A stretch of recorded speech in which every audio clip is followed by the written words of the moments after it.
வணக்கம். நம்ம இந்த வீடியோவில் வந்து பருத்திப்பால் எப்படி செய்யணும் நம்ம பார்க்க போகிறோம். பருத்திப்பால் குடித்தோம்னா இருமல் சளியெல்லாம் போயிடும். நம்ம இது பாரம்பரிய உணவு. வாங்க எப்படி செய்யலாம்னு பார்க்கலாம். பருத்திப்பாலுக்கு தேவையான பொருட்கள் பார்ப்போம். பருத்தி விதை வந்து 150 கிராம் எடுத்து வச்சுருக்கேன். பருத்தி விதை வந்து 2 வகையான கலர்லேயும் கிடைக்கும், கருப்புலேயும் கிடைக்கும், வெள்ளையிலையும் கிடைக்கும். ரெண்டுமே நம்ம பயன்படுத்தலாம். நான் வெள்ளை விதை வாங்கி வச்சுருக்கேன். 150 கிராம் பருத்தி விதை எடுத்து வச்சுருக்கேன். அடுத்து என்ன பொருள்னு பார்ப்போம். தேங்காய் வந்து அரை முடி தேங்காய் துருவி வச்சுருக்கேன். தேங்காய் எப்படி துருவணுன்னா சிரட்டையில் இந்த ஒட்டை திருகக்கூடாது. இந்த மாதிரி வெள்ளையாக துருவி வச்சுக்கோங்க. ஒரு அரை முடி தேங்காய். நான் வெள்ளை வந்து 200 கிராம் எடுத்து வச்சுருக்கேன். 150 கிராம் பருத்தி விதைக்கு 200 கிராம் வெள்ளை எடுத்து வச்சுருக்கேன்.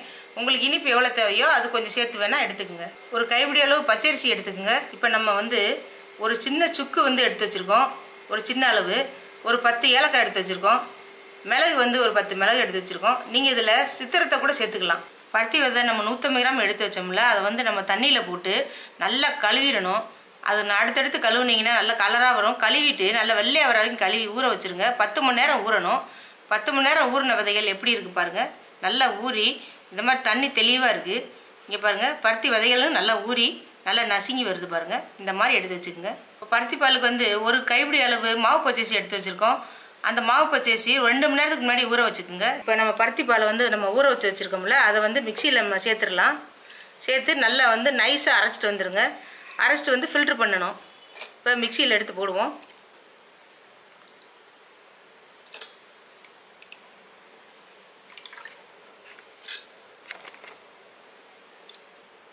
இப்போ நம்ம பருத்தி விதைகளை நல்லா மிக்சியில் போட்டு இந்த மாதிரி நல்லா வலுவலுன்னு அரைச்சாச்சு. இப்போ பாருங்கள், இதை நம்ம ஃபில்ட்ரு பண்ணலாம்.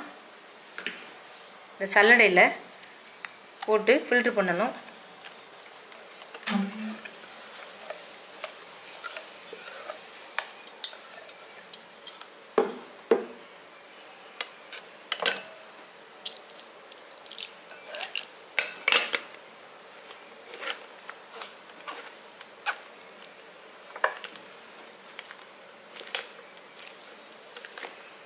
இந்த மாதிரி அழுத்தி விட்டுட்டு பாலை நல்லா இப்படி இறக்கி விடுங்க.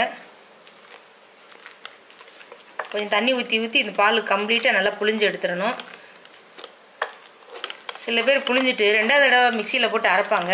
நம்ம அப்படி அரைக்க வேண்டியதில்லை. முத தடவையே நல்லா போட்டாச்சு. நம்ம தண்ணி ஊற்றி மட்டும் புழிஞ்சு எடுத்துக்கலாம்.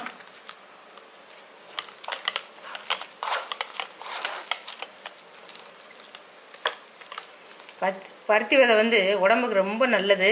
இதை நீங்கள் வாரம் பருத்தி பால் செஞ்சு கொடுத்துக்கலாம். குழந்தைகளுக்கோ பெரியவங்களுக்கோ எல்லாருக்கும். இந்த மாதிரி புழிஞ்சு எடுத்துங்க. இந்த மாதிரி புழிஞ்சு எடுத்துங்க.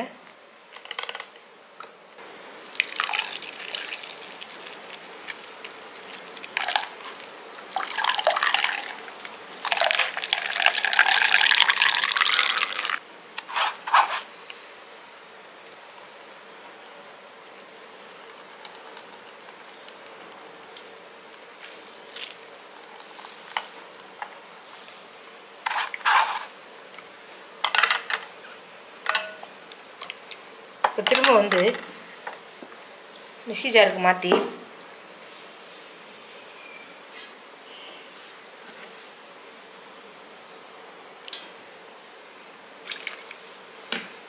கொஞ்சம் தண்ணி ஊற்றி இந்த மாதிரி நல்லா பிணைஞ்சு விட்டு எடுத்துங்க போதும். மறுபடியும் மிக்சியில் போட தேவையில்லை. இந்த மாதிரி பிணைஞ்சு எடுத்தாலே நல்லா வந்துடும் பாலெலாம்.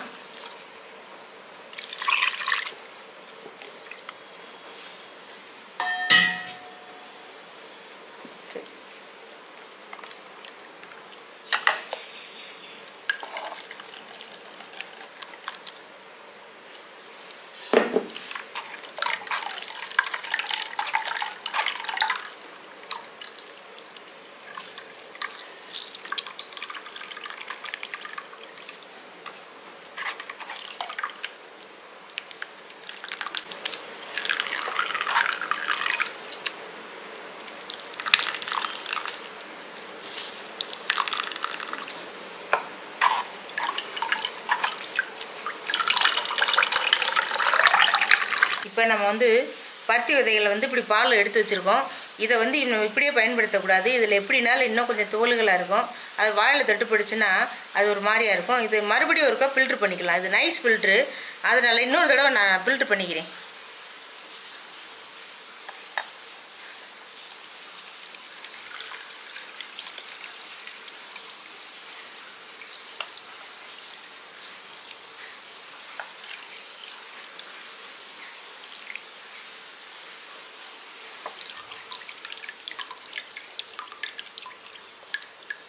இந்த மாதிரி லேசாக உள்ள சக்கையிலும் வந்துடும். அதனால் 2 தடவை ஃபில்ட்ரு பண்ணிக்கிங்க. இப்போ நம்ம ஒரு கைப்பிடி அளவு மாவு பச்சரிசி ஊற வச்சிடணும்ல, அது ஊறி இருக்குது. அதை வந்து மிக்ஸி ஜாருக்கு மாற்றி கொஞ்சம் அரைச்சிட்டு வந்துடலாம்.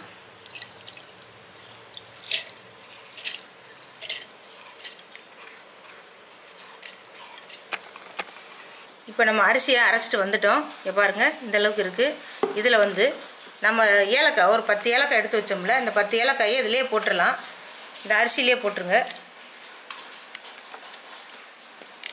அரிசியிலே போட்டுருங்க. 10 மிளகு எடுத்து வச்சோம், அதையும் போட்டுருங்க. எடுத்து வச்சு இந்த சுக்கு இருக்குது பாருங்கள், இது இப்படியே மிக்சியில் சேர்க்கக்கூடாது, கொஞ்சம் தட்டிக்கிட்டு சேர்த்துக்கலாம். இவ்வளோ வேண்டியதில்லை, கொஞ்சமாக போட்டால் போதும். இதில் போட்டு இடிச்சுக்கிறேன்.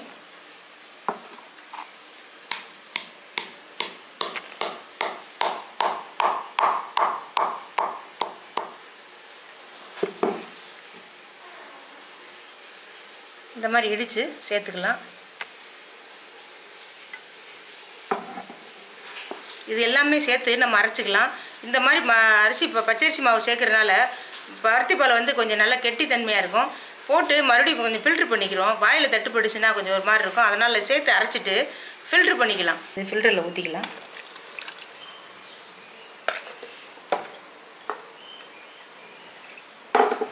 கொஞ்சம் தண்ணி ஊற்றி இப்படி அலசி மிக்சியில் அதில் ஒட்டி இருக்க மாவெல்லாம் வந்து இப்படி அலசியே ஊற்றிருங்க.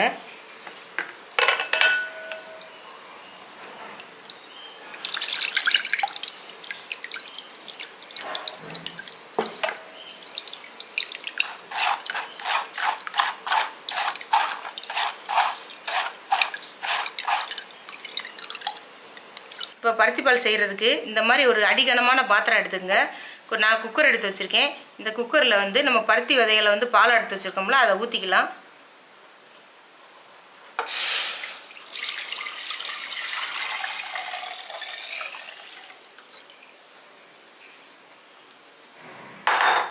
பருத்தி பால் ஊற்றிட்டோம். இந்த மாதிரி ஒரு கரண்டியை வச்சு நம்ம இப்படி கிண்டிக்கிட்டே இருக்கணும்.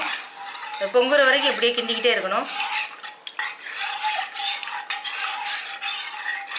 இப்போ பருத்திப்பால் வந்து குறிப்பாக வந்து பெண்களுக்கு ரொம்ப நல்லது. இது வாரம் ஒரு முறை செஞ்சு சாப்பிட்டீங்கன்னா ரொம்ப நல்லது. குழந்தைகளுக்கெல்லாம் விரும்பி சாப்பிடுவாங்க. இனிப்பான பண்டனால எல்லாருக்குமே ஆசையாக இருக்கும். இந்த குளிர்காலத்தில் வந்து இதை நான் சாப்பிட்டோம்னா சளியெல்லாம் ஓடி போயிடும். இதில் நீங்கள் சித்திரத்தை அதிமுதரம் கூட நீங்கள் சேர்த்துக்கலாம். பருத்தி விதைகள் வந்து சுத்தமான பருத்தி விதையை பார்த்து வாங்கிக்கிங்க. நான் ஒரு தடவை தான் மிக்சியில் போட்டு புழிஞ்சு பால் எடுத்துருக்கேன். திரும்ப போட்டோம்னா கலர் மாறிக்கிட்டு இருக்கும். அதனால் ஒரு தடவை நல்லா போட்டு நல்லா தண்ணி ஊற்றி புழிஞ்சு எடுத்தீங்கன்னா போதும். பாருங்கள், நான் சுத்தமான பருத்தி விதைனால தான் உங்களுக்கு இந்த கலரில் வந்திருக்கு.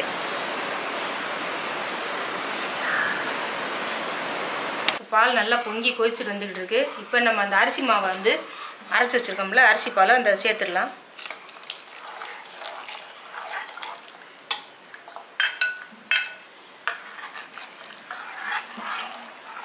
இப்போ தான் நம்ம கைவிடாமல் கிளறணும். கொஞ்சம் கெட்டி தட்டுப்படும். அதனால் வந்து நம்ம கைவிடாமல் கிளறுங்க. அரிசி மாவு ஊற்றினோடனே கொஞ்சம் கெட்டியாகும். இப்போ நல்லா கொதிச்சிக்கிட்டு இருக்கு பால். இந்த மாதிரி கைவிடாமல் வந்து கரண்டியை போட்டு இப்படி கிளறும்போது ஒட்டாமல் இருக்கும். ஒட்டுச்சுன்னா அடிப்பிடிச்சுன்னா புகவாடை அடிக்கும். இது சாக்லேட் சிறப்பு மாதிரி வந்து இப்படி கிளறிக்கிறணும். வெள்ளத்தை வந்து நான் வந்து அருகாமனை இருக்குது பாருங்கள், அதில் வந்து சீச்ச மாதிரி வச்சுருக்கேன் பாருங்கள். வெள்ளத்தை வந்து பாருங்கள் எவ்வளோ பொழுன்னு வச்சுருக்கேன். இந்த மாதிரி எடுத்து வச்சுக்கோங்க. 200 கிராம் வெல்லம் நம்ம அதில் போட்டுடலாம்.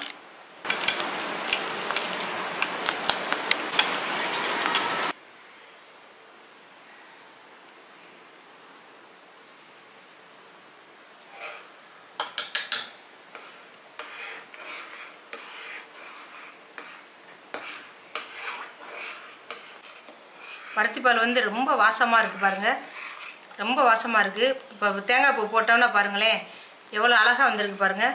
பருத்திப்பால் சுட சுட குடிக்க, இந்த பனிக்காலத்துலலாம் சூடாகவே குடிங்க.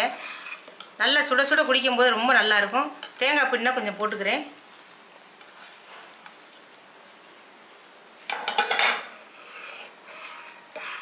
நல்லா மணமாக எல்லாம் சேர்ந்து ஒன்று சேர்ந்து கொதிச்சு வரும்போது அவ்வளோ ஒரு மணமாக இருக்குது. இந்த பதத்துக்கு வந்தால் போதும். அடுப்பு அமர்த்திடலாம். இதை வந்து நீங்கள் தேங்காய் பூ போட்டோன்னா அமர்த்திடுங்க அடுப்பை. இல்லைன்னா தெரிஞ்சிரும். இந்த மாதிரி வந்து பக்குவமாக எடுத்து வச்சுக்கோங்க. பாருங்கள்.